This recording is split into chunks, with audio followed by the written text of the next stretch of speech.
All right. Good morning, everyone. You having a great Sabbath? It's a bit of an emotional one, right? If you want to know, I'm a bit of an emotional person, so yeah, I'm gonna have to work with that over the next few years. Um, but it's really good to be here. Um, I was thinking, what should I say, just as a way of just saying thank you for inviting us to be here, and there was just too much to say. Um, when I look at this room, there's a lot of faces I know from being a Melbourne boy, somebody who's grown up and lived in this state my whole life. And there's a lot of you I don't know, and I'm looking forward to getting to know you. But there's a lot of history in this room for me. Some of you may know that, some of you may not. And there are people um, I've performed weddings for, there's people I've pastored, there's people I've been to high school with. Um, yeah, there's colleagues from Avondale. There are friends of friends. It's just this room is it's a very rich place for us. There's colleagues of my wife and friends, and so I have to say, without going into too much detail, it really is an answer to prayer that we are here. And yeah, there was a season where we were praying just about our next move, and uh, just I think through being faithful to God, God's brought us to this place. So really excited to be here with you, to worship with you, to journey with you. Fraser sent me this really long message this morning. I'm like, oh man, I don't know if I'm going to be able to stand up today. Uh, so the most emotion I've ever received from Fraser. Fraser is a really good friend.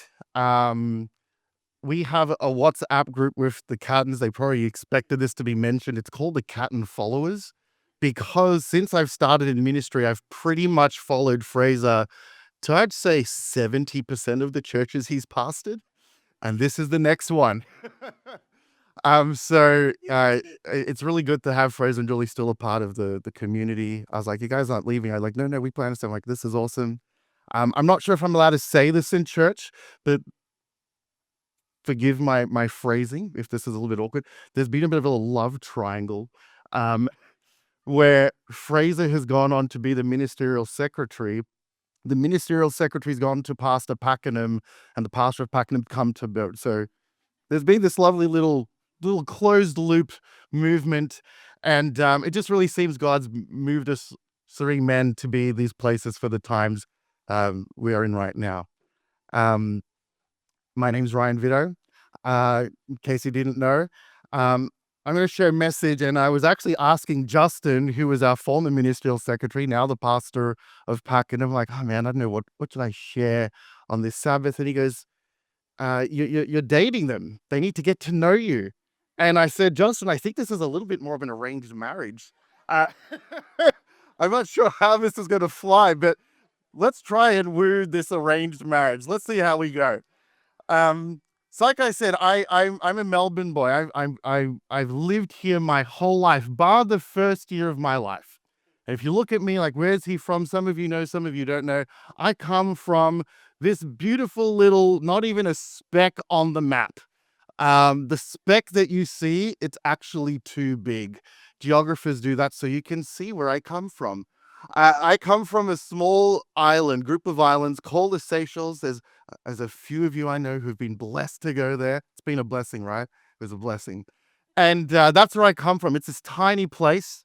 The largest island was where I was born. It's called Mahe. And point to point, the longest line you can draw is 30 kilometers. It's very small. It's very tropical. I'll show you some pictures. But unlike the Pacific Islands, people like, what are people from the Indian Ocean like? And this whole area, well, it's when Australia was being colonized, the British said it was terra nullius. There was nobody here, and that was a lie. We all know that. But Seychelles literally was terra nullius. There's nobody there. And so if you look at my ancestry results, this is where I come from.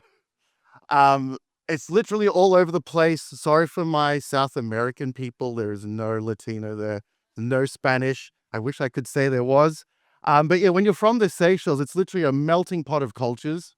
Um, I have, yeah, French, Chinese, African heritage, and so much more.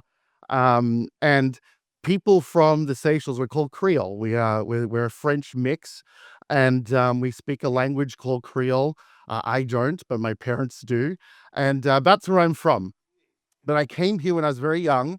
If you've never seen the place, this is what it looks like.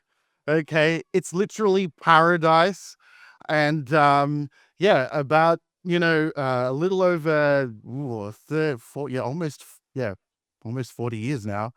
My parents decided to trade up paradise for the paradise that is End of Hills. End of the Hills. I know a lot of you good people are from End of the Hills. So this is a good church, and End of the Hills, it's close to my heart. And I mean, look at the beefs. That's Listy. Listy is the perfect place to get baptized, guys. We can do lots of baptisms. Listy, it's not that far off from this. Couldn't you agree? But yeah, Listy is where I we used to go out a lot as family. But yeah, I'm an End of the Hills boy. So I grew up deep in the southeast. Know a lot of our Polish friends. A lot of you guys grew up in End of the Hills. And what you need to know is End of the Hills, it's this suburb that when we moved, it was the fringe of Melbourne, right? Berwick was like a satellite city. Pakenham was a satellite, like there was no, freeway that goes, you had to go down Prince's Highway. We were the edge, right?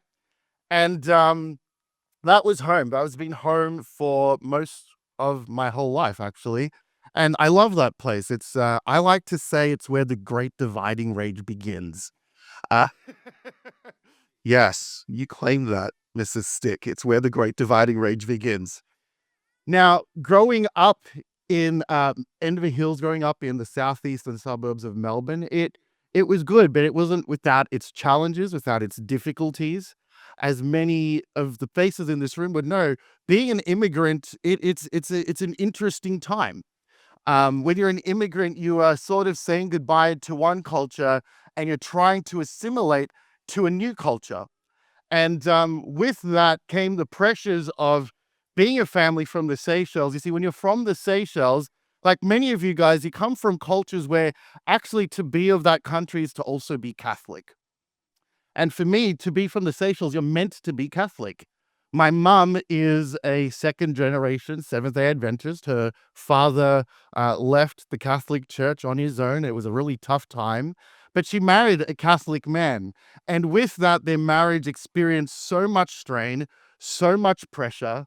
On a cultural level, there was a bit of alienation from my dad's side. There was always pressure. Like my grandparents, when I was born, they posted from Australia. They'd moved to Australia already, but they posted baptismal gowns for my sisters and I. When I came to Australia, we'd go spend time at their house, and they'd feed me pork. I'm not gonna lie, I kind of liked it.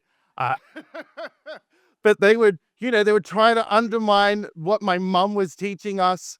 And I learned all of the things there was to know about being a good Catholic boy. And I guess this picture here sums it up. On my right, your left, is the Filipino church in Dandenong. That used to be the Dandenong Seventh Day Adventist Church, which is now Casey Church, that meets right near the Narre Warren train station. That's the church I grew up going to, and my mum didn't have a license. My mum didn't know how to drive when she was in the Seychelles. You could walk most places. And so we used to take the bus every week to go to church. And I saw that commitment in my mum, and she tried her best to pass on the faith that she had been given. And it was a challenge because sometimes it felt like you were living in a persecuted home. Like we would be quietly reading our Bibles so my dad wouldn't find out, because he would get really upset because you can't interpret the Bible. That's for somebody more knowledgeable, more wise. And so I grew up with this tension of faith in my home. In time, my dad started to realize, actually, I need to teach you about the Catholic faith. And so this is St. Gerard's Church in Dandenong North. This is a place I spent a lot of my time. I also spent a lot of my time at another Catholic church in Enderby Hills, St. Paul's. Many of you guys would know where that is. And yeah, I get to say I had the privilege growing up of getting to go to church twice a week. Beat that. Uh, but with that, when you grow up like that, going to two different churches, being an immigrant, there's a deep sense that you don't always feel like you quite belong. And For me, this was very acute. I felt it. The psychologists have just talked about this before. But as I was growing up, I started comparing the doctrines, the teachings of the different faith systems that I was a part of. And it was a no brainer to me that God existed. But the question is, how should I be following him? And everything really came to a head in the year 1998. Who was alive? Who was not alive? 1998. Yeah. 1998, this guy hit the big screen. Who knows this? Who knows this? Here's a few of you guys. Some of you guys are like, what is he showing?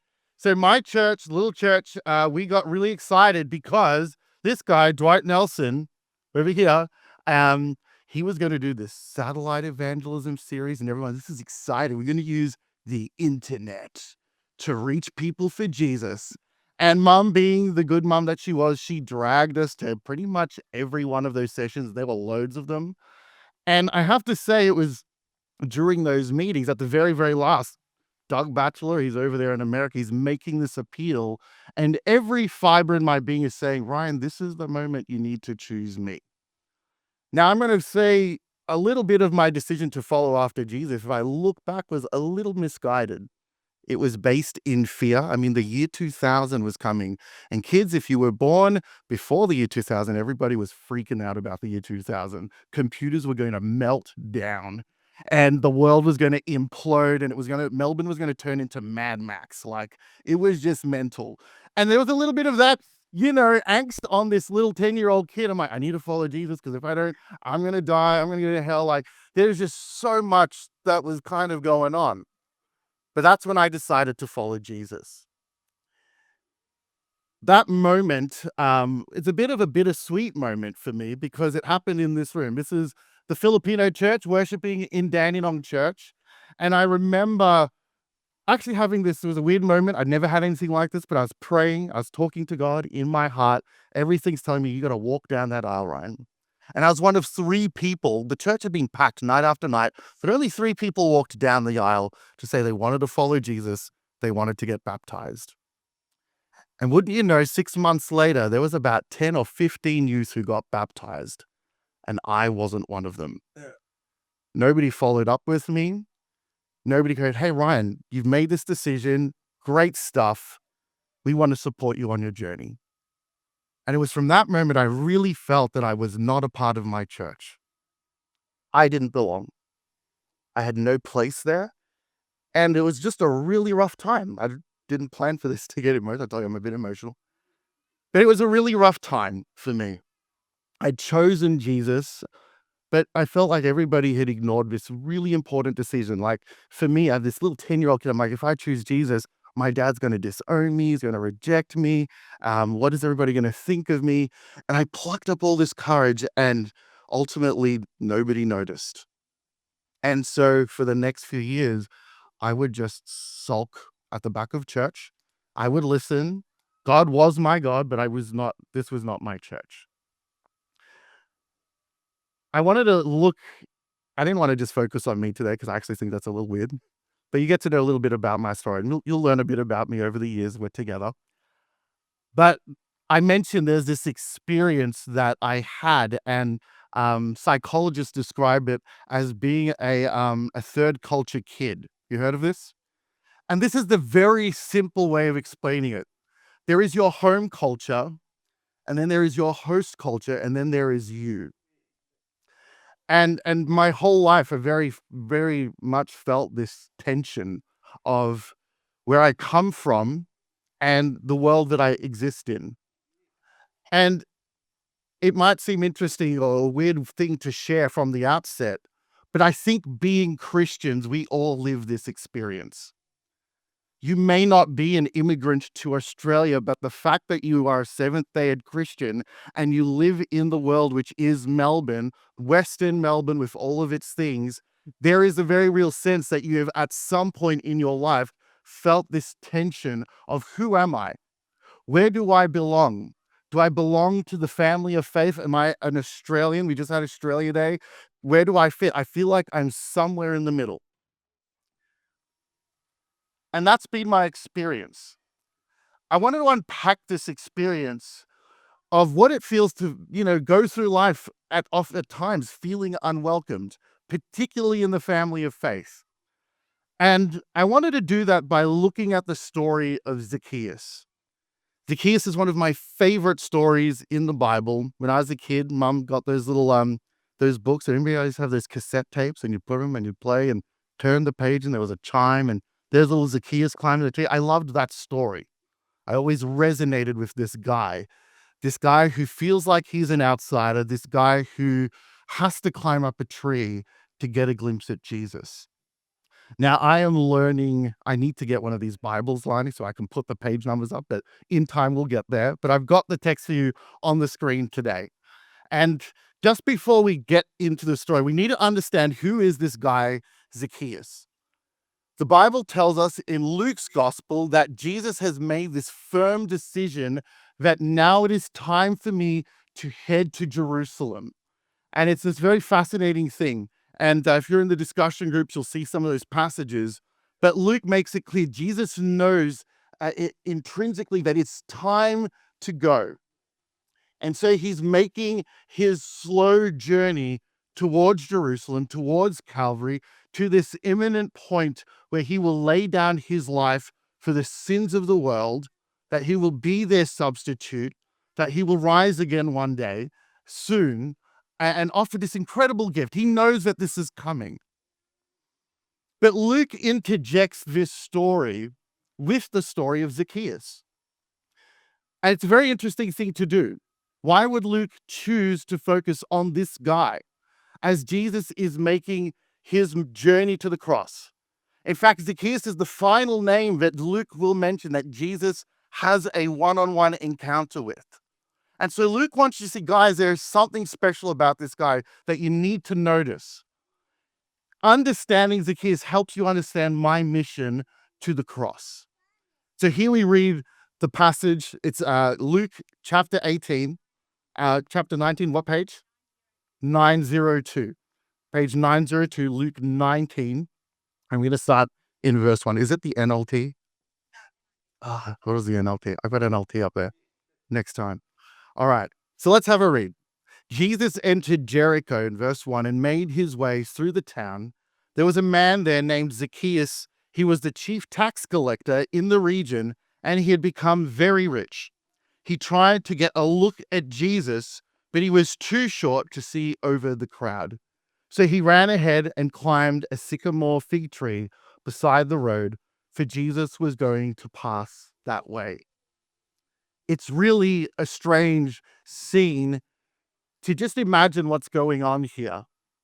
You have this man who doesn't quite belong, and Luke just paints this very odd painting, this very odd picture about this man and his experience.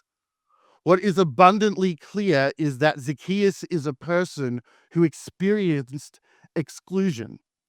Zacchaeus is somebody who existed on the outside. Yes, these were his people, but on some level there was just no acceptance, right?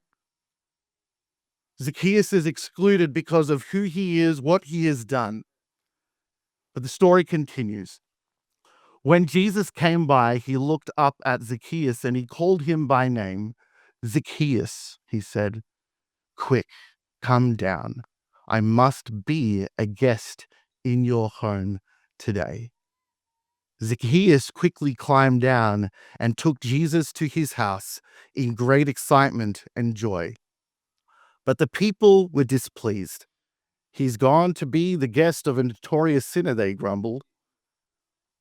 Meanwhile, Zacchaeus stood before the Lord and said, I will give half my wealth to the poor, and if I have cheated people on their taxes, I will give them back 4 times as much. Jesus responded, salvation has come to this home today, for this man has shown himself to be a true son of Abraham. For the Son of Man came to seek and to save those who are lost. What a great story, right? Amen?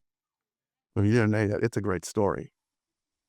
The thing that stands out about Zacchaeus' experience, which I think something we can all resonate with in this room, And maybe, I don't know the whole room, but I'm going to make a big assumption here.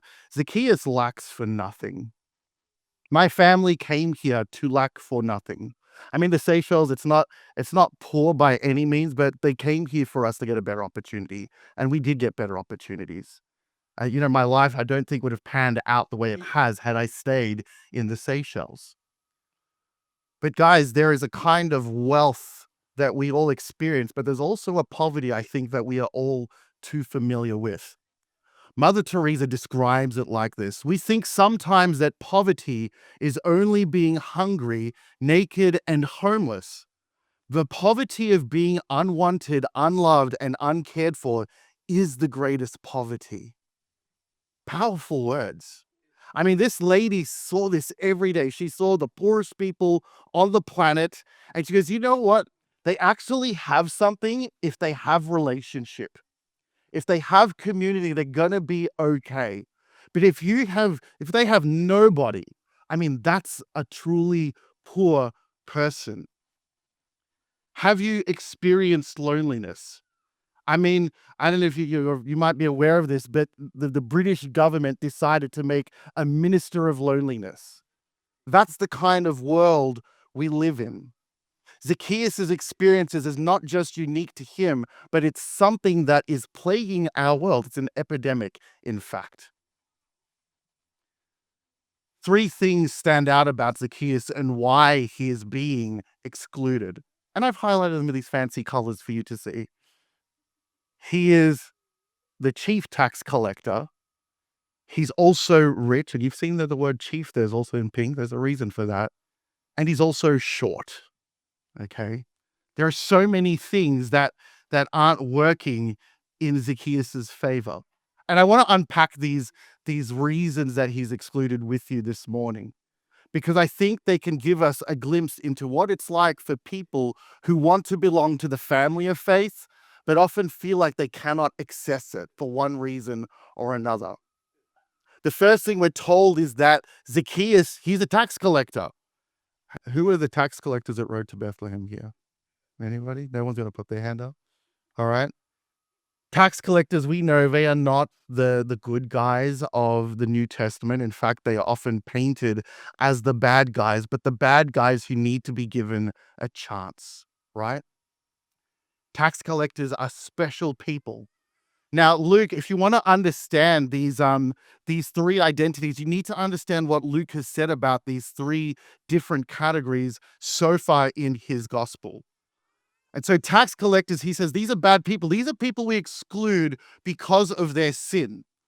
These are people we exclude in our lives because of the labels we have placed upon them. It's really interesting, but when you look at Luke's gospel, people never refer to the people of sin by name. It's that woman. It's that tax collector. It's that person in our church who's had an affair. It's that person who struggles with alcoholism. It's that person who had a divorce. That's the kind of thing we tend to do. But it's really interesting because Jesus, more often than not, will buck the trend, and he chooses to call these people by name. He chooses to see them beyond the label that society has painted them with. The crowd, in fact, they don't say Jesus is going to Zacchaeus' home. They say he's going to stay with a sinner. We live in a cancel culture society. We love, maybe not us, but our society loves to find the sin, to label, to tar and feather you with it, and to leave you to your own devices. Jesus is modeling more than ever today. We need to be churches that accept the person who's been labeled. We need to start using the people and their names. We need to see them for who they are. Many people don't come to Jesus because they themselves have labeled themselves as a sinner. Growing up at Casey Church or Dandenong Church, however you want to refer, there's a lot of people I know who are no longer sitting in pews this morning. And when I say to him, hey, come on over, man. I'd love to see you. I pastored Casey Church. Fraser pastored Casey Church. Like I said, we followed. Be good to see you. Come back when I get everything sorted out. My life is to this. I'm not ready to be here with them. And so there's a very real sense, maybe you've been like that at one point in your life. For myself, the sin that really tarred me growing up was finding the stash of magazines that my dad had so carefully hidden, of finding it, seeing it, and not telling anybody about it, but cherishing those magazines. What if somebody found out? What would they think of me? Can I really be me? Can I tell someone that I'm struggling? All of this compounded the experience of growing up, having chosen Jesus, but trying to need help, but not knowing who to turn to find that help. Maybe this resonates with you. The next identity that Luke paints Zacchaeus with is that he is a ruler, but he's also a rich ruler. In the previous chapter, there are references to tax collectors in a parable, but there's also references to a rich young ruler. The sin is not to be rich, but the question is, how did Zacchaeus obtain his wealth? Success is not altogether bad, but how Zacchaeus obtains his success is highly questionable. I mean, the parable in the previous chapter, the tax collector identifies himself as a sinner. But this rich young man, what we see when we look at him and we start to unpack is that this guy, he loves to hold on to his wealth. Zacchaeus has obtained his wealth by very scandalous means. He's deprived his own people. He's gone into bed with the Romans, so to speak. And there is this big assumption that this guy, he is dead to us because of what he has done. And I struggle to think, what does this look like for us today? But I think this really is manifested in our culture of externalizing our successes. I mean, when we look at social media and we see those, who loves a good Insta mum who has a perfect life? Anybody? No one put their hand up. Nobody loves them. Sorry if you're one of them. We love you. Uh, but you know, like culture, look at me and my perfect life. Look, I'm a trad wife and I live in Montana and I bake out of a wood oven and I chop the wood and I milled my own wheat to make the flour and then I made sourdough and like I have 5 kids as well. And you're like, who are you? Like, like there is a success culture that is prevalent today. Being a rich ruler looks like the kind of person who lives the hustle culture life, and your family misses you at the dinner table. It's the person who likes to, you know, outwardly paint a picture of a perfectly curated life. This is the person who's experienced financial freedom on my own. I've needed no help, no assistance. But the downside of being a self proclaimed rich ruler is that you alienate yourself from community. Nobody wants to be with you. Nobody wants to participate you. You've had no help to get where you are. And so you create your own loneliness vacuum. Zacchaeus is a rich ruler, but he's also short. I'm not short. I'm 6'2", in case you didn't know. Some might describe me as tall, dark, and handsome.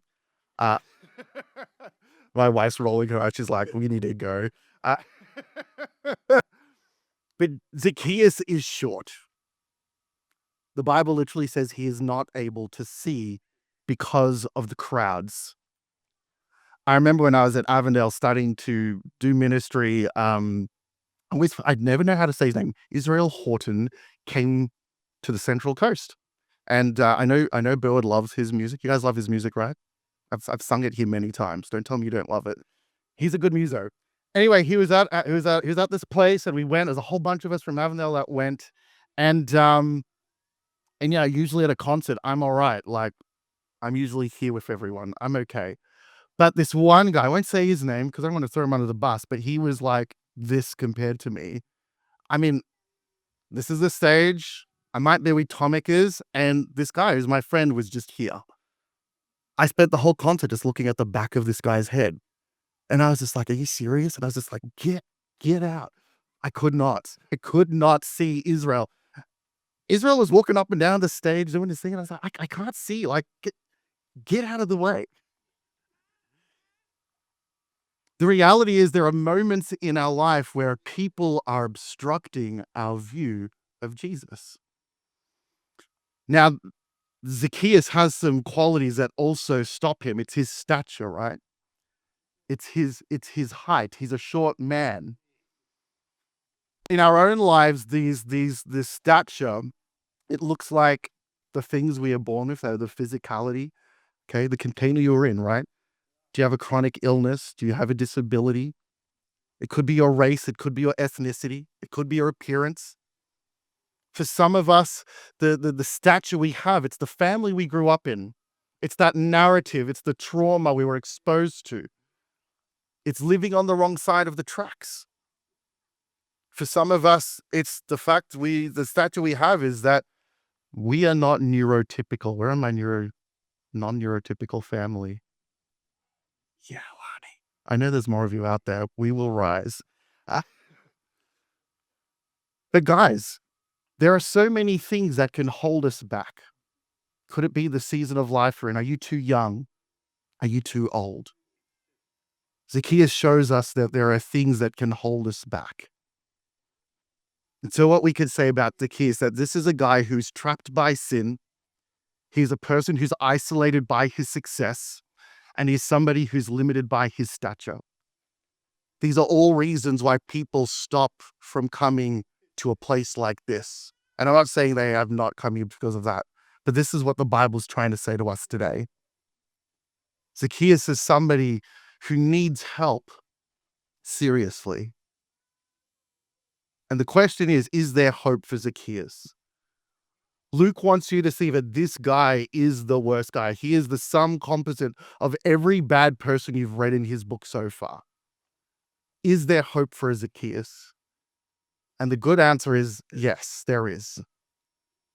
I want to compare the two responses of of rich people in the Bible.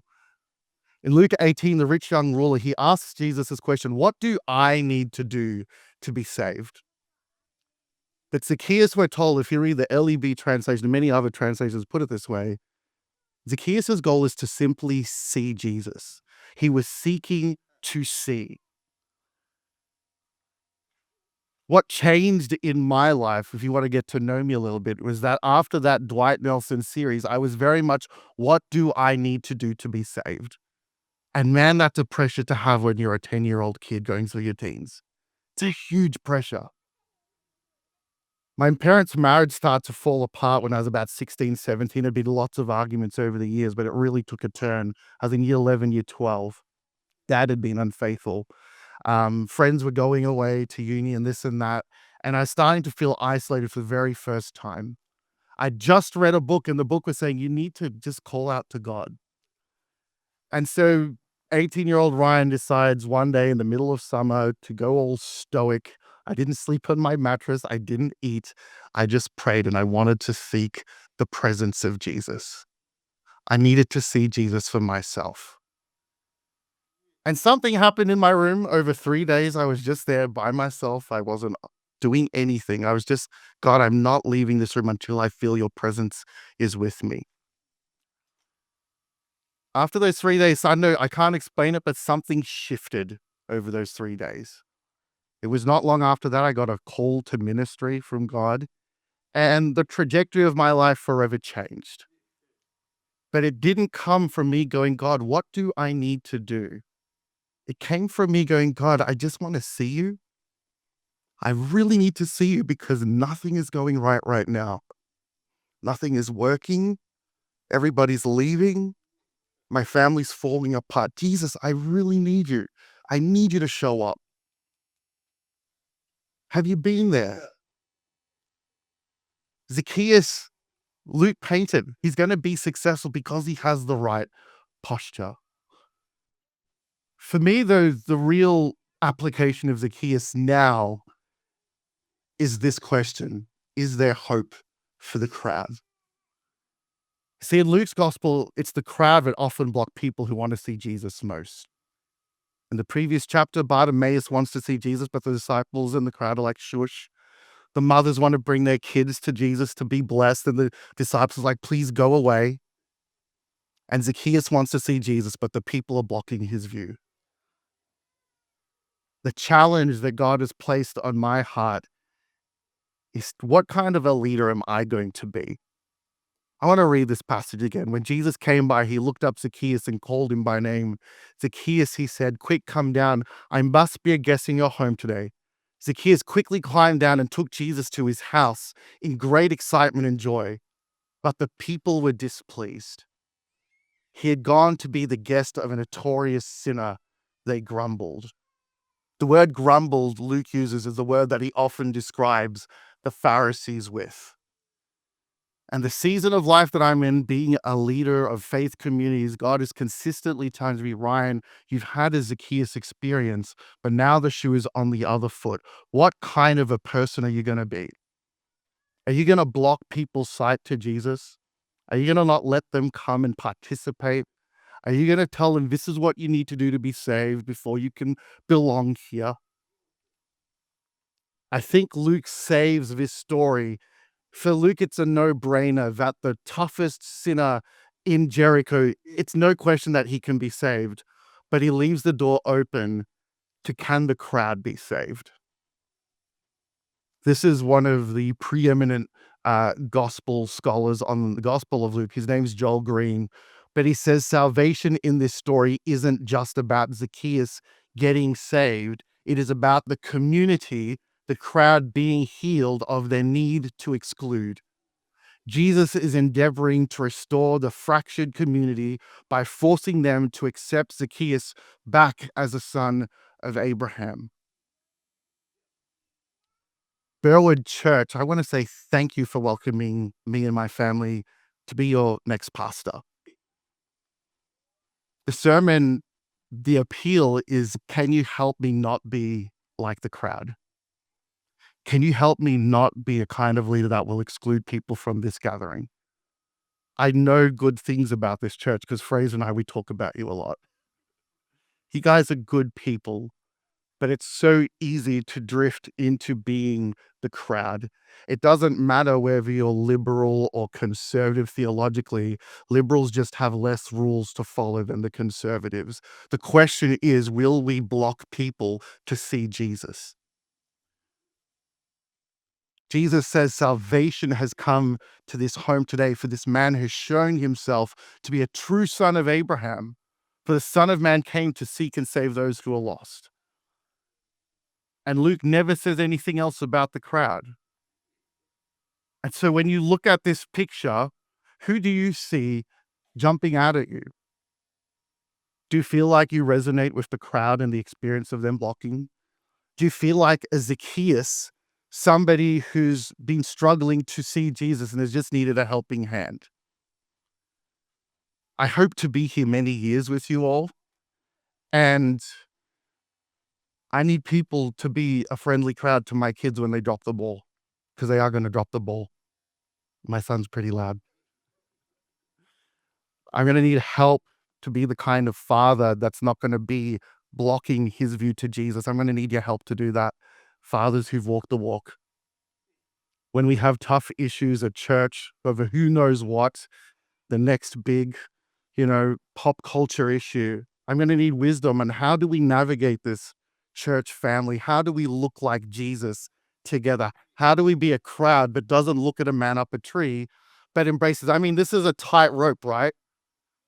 We don't just flippantly dismiss sin, but we also don't just coldly reject. There's this tension.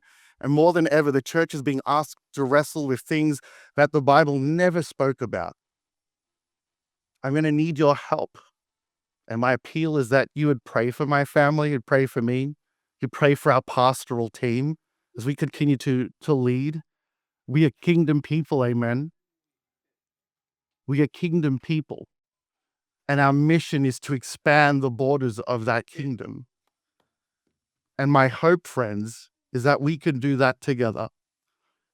My hope is that we can build of the legacy of Fraser and Julie here, can work there are so many incredible people here. I've been studying what you guys do. You guys operate so differently. Excellence is a part of the culture of this place. It's not one of your values, but it's definitely in the DNA of this place. Can we strive to be an excellent crowd together? Is the question. Amen.